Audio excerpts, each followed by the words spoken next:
واقعہ اسلام آباد مساجد گرانے کا جو واقعہ اس کے اوپر ضروری پیغام اور غیور مسلمانوں کے نام اور غیور مسلمانوں کو کیا کرنا چاہیے، اس حوالے سے یہ آج کا بہت خوب اور بہت خاص اور بہت اہم پیغام ہے۔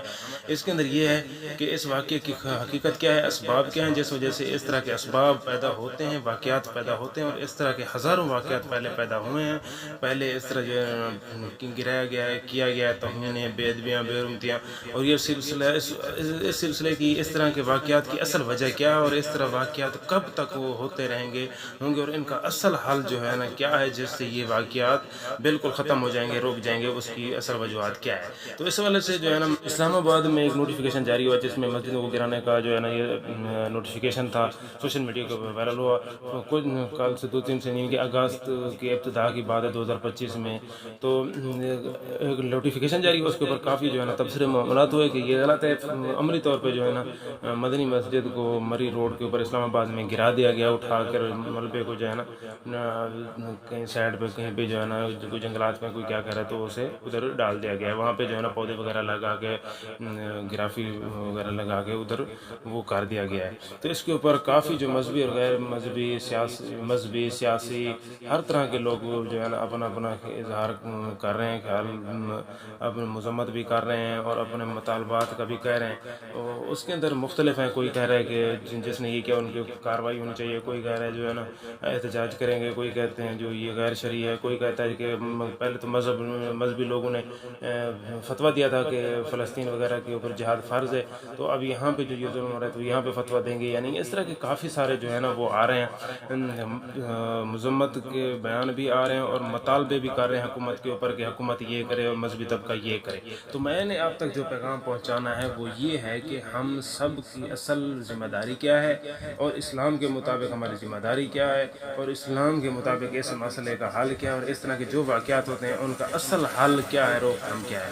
دوستو وہ یہ ہے کہ سب سے پہلے جو بھی لوگ اس کے اوپر مطالبات کر رہے ہیں حکومت سے، میرا حکومت سے ان لوگوں سے یہ سوال ہے کہ جو آپ حکومت سے مطالبہ کر رہے ہو، اگر آپ یہ سمجھتے ہو کہ حکومت ہماری مسلمان ہے تو مسلمان حکومت سے یہ مطالبہ کرنا نہیں پڑتا کہ آپ فلاں بے ادبی، فلاں جرم، فلاں جو ہے نا مقدس چیزوں کا ادب تحفظ قائم کرو۔ یہ حکومت مسلمان حکومت سے مطالبہ کرنا نہیں پڑتا، اس حکومت کا خود اپنا فرض ہوتا ہے کہ وہ اس بے ادبی کو، گستاخی کو، توہین کو، بے ادبی کو اور جو اس طرح کے جرائم ہو رہے ہیں ان کو روکے۔ یہ حکومت کا خود اپنا فرض ہوتا ہے، مسلمان حکومت کو بتانا نہیں پڑتا، مطالبہ نہیں کرنا پڑتا، احتجاج نہیں کرنا پڑتا۔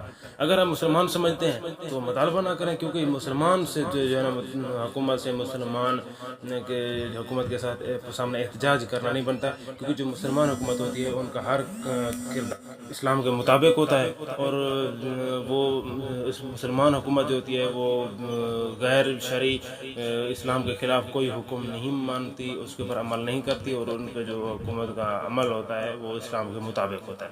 اگر آپ سمجھتے ہیں کہ یہ غیر مسلم حکومت ہے، مسلمان حکومت نہیں ہے، پھر بھی حکومت کو جو ہے نا اس طرح کے جو ہے نا مطالبات، اس طرح کے احتجاجات نہیں، کیونکہ کافر جو ہوتی ہے، جو غیر مسلم حکومت ہوتی ہے، جو مسلمان نہیں ہوتے، ان کے اوپر بھی احتجاج نہیں بنتا۔ ان کو ہم یہ نہیں کہہ سکتے کہ آپ جو ہے نا اس بے ادبی کو روکیں، یہ نہ کریں، وہ نہ کریں، کیونکہ سب سے بڑی چیز جو ہوتی ہے ایمان ہوتا ہے، اسلام ہوتا ہے۔ جب ایمان و اسلام سے دور ہو گئے تو ان کے اس طرح سے مطالبہ کرنا وہ بھی نہیں بنتا۔ ہاں، اگلا جو اس کا حل ہے وہ یہ ہے کہ میں جتنی بھی پاکستان کے اندر، پوری دنیا کے اندر مذہبی لوگ رہتے ہیں، علماء رہتے ہیں، مشائخ رہتے ہیں، تنظیمیں، جماعتیں ہیں، وہ سب اس حکومت کے ساتھ ملی ہوئی ہیں۔ اگر حکومت کے ساتھ ملی ہوئی ہیں، حکومت کو مسلمان سمجھتی ہیں، صحیح سمجھتی ہیں، جو فیصلہ کر رہے ہیں تو خاموش رہیں۔ اگر آپ سمجھتے ہیں کہ یہ مسلمان جو ہے نا اسلام کے خلاف ہزاروں واقعات پہلے کر چکی ہے، اس طرح کا نظام کر چکی ہے، تو پھر جو ہے نا آپ ان کے ساتھ کیوں ہیں؟ یہ تو آپ کے اوپر سوالیہ نشان بنتا ہے۔ اس کے بعد جو بنیادی چیز میں آپ کو اسلام کا، جو ہمارے شیخ مکرم حضرت کبیر خواجہ محمد شفیع چشتی گولوی دامت برکاتہم عالیہ، جنہوں نے پوری دنیا کو جگایا اور پوری دنیا کو یہ دکھایا کہ اسلام کیا اور اسلام کی روح کیا ہے، انہوں نے سب سے پہلے بتائی ہے کہ ایک نیکی ہے جو سب سے بڑی نیکی ہے، اگر وہ نیکی آ جائے تو پوری دنیا دنیا کے اوپر نیکی نیکی پھیل جائے گی. اور ایک برائی ہے، جو برائی آ جائے تو پوری دنیا کے اوپر برائی پھیل جائے گی. وہ سب سے بڑی نیکی مسلمان کا پہلا صاف ظاہر مشن ہوگا، مقصد ہوگا، کیونکہ جو نیکی آئے گی پوری دنیا پہ نیکی نیکی پھیل جائے گی. اور اس برائی کو ختم کرنا مسلمان کا پہلا فرض ہوگا. جو برائی جائے گی، ختم ہوگی، تو پوری دنیا کے اوپر برائی ختم ہو جائے گی. یہ ہمارے شیخ مکرم شیخ کبیر نے بتایا. اور ان کے جو نائب ہیں شیخ صغیر حضرت خواجہ محبوب فرید چشتی دامت برکاتہم عالیہ، وہ ابھی جو ہمارے بڑے شیخ مکرم ہیں وہ پردہ فرما گئے اس دنیا سے. اور جو نائب ہیں ہمارے شیخ مکرم وہ حیات ہیں اور وہ ہماری رہبری فرما رہے ہیں. اور ان کا یہ ہے کہ سب سے بڑی نیکی جو ہے نا وہ ہے اسلام کا قانون. جب اسلام کا قانون آ جائے گا، اسلام کی حکومت آ جائے، اس کے بعد کوئی برائی نہیں رہے گی پوری دنیا کے اوپر. پوری دنیا کے اوپر نیکی پھیل جائے گی. اس ایک نیکی کے آنے کی وجہ سے پوری دنیا کے اوپر نیکی پھیل جائے گی. اور اسی طرح ہوا ہے پہلے، جب اسلام کی حکومت آئی تو پوری دنیا کے اوپر جو ہے نا اسلام کے جھنڈے لہرائے گئے، اسلام جو ہے نا چھا گیا. ہر طرف جو ہے نا لوگ مسلمان ہو رہے تھے، ہوتے رہے، اور ہم مسلمان ہیں. تو اس کی برکت یہ ہے. اور اس کے بعد اب جو ہے نا مسلمان اپنے راستے، کافر کا قانون، اسلام کے خلاف جو قانون ہے وہ جیسے ہی آئے گا وہ پوری دنیا کے اوپر برائی پھیل جائے گی. اور جس طرح پھیلی ہوئی ہے، جس طرح جو ہے نا ہم ایک واقعہ ہو جاتا ہے اس کی تھوڑی سی مطالبہ مذمت کر کے جو ہے نا بس خاموش ہو جاتے ہیں. اور یہ بھی ان لوگوں کا طریقہ ہے، ان لوگوں کا یہ دیا ہوا طریقہ ہے کہ آپ نے اس طرح یہ کرنا ہے. اور اس کا جو ہے نا سابقہ مسلمانوں میں یہ طریقہ نہیں نظر آتا، سابقہ مسلمانوں کو یہ طریقہ نہیں تھا جو ابھی ہم نے اپنایا ہوا ہے.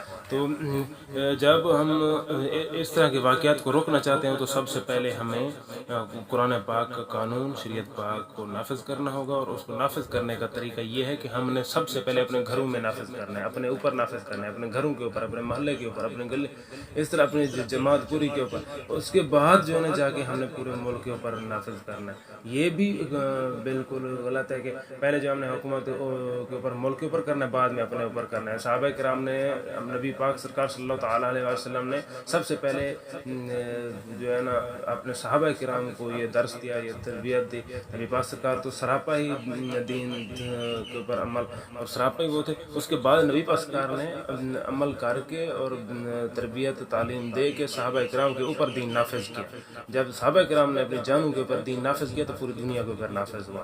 ہماری منافقت یہ ہے کہ ہم جو کافر کا قانون ہے اس کو چلانے میں شریک ہیں، اور اس کو بچانے کے اندر بھی شریک ہیں، اور اس کو چلانے کے لیے بھی شریک، بچانے کے لیے بھی شریک. اور نہ ان کے زبان اٹھاتے ہیں، نہ دل میں، اور نہ جو ہے نا ہم نے اس کو ختم کرنے کے لیے کچھ سوچا ہے. ہمارا بچہ ہے، ہم خود ہیں، پڑھ رہے ہیں اور چلا رہے ہیں اور بچا رہے ہیں. جو بھی پڑھ رہا ہے وہ یہ نہیں پڑھ، اس لیے نہیں پڑھ رہا کہ میں اس کو ختم کروں گا، وہ اس لیے پڑھ رہا ہے میں اس میں شامل ہو کر اسے چلاؤں گا اور اپنی جو ہے نا نوکری کروں گا اور اپنی تنخواہ لوں گا اور وہ کروں گا. اور اس کے بعد جو یہ ہماری منافقت ہے یہ ختم ہوگی، تب تک یہ سلسلہ ختم ہو جائے گا. اب جتنی بھی مسلم لوگ ہیں، جتنی بھی جماعتیں ہیں، یہ ساری جماعتیں تو اس حکومت کے ساتھ منسلک ہیں. یہ جس بندے نے یہ لیٹر جاری کیا ہے صرف وہی مجرم ہے. اچھا، وہ پوری حکومت مطلب قرآن کا قانون چلا رہی ہے، قرآن کی تعلیم پڑھا رہی ہے، قرآن کا علم پڑھا رہی ہے، شریعت نافذ ہے. قرآن شریعت کے خلاف بے پردگی، بے حیائی، فحاشی، گستاخی کوئی صحابہ کی کرے، کوئی انبیاء علیہ السلام کی کرے، کوئی خدا تعالی جل شانہ کی جو ہے نا ذات کو بھونکے. اچھا، تو اس کے لیے پورے پاکستان کے اندر کوئی اس طرح کا کیس نہیں ہے. یہ پہلا کیس آ گیا، جس نے کیا ہے وہ مجرم ہے.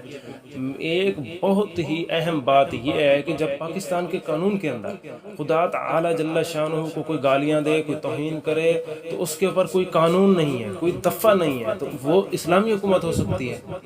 افسوس ہے. اچھا، اس کے بعد جو ہے نا ہم اس سارے سسٹم کو قبول کیے ہوئے ہیں کہ جو حکومت بنانے کا طریقہ یہ اسلامی ہے.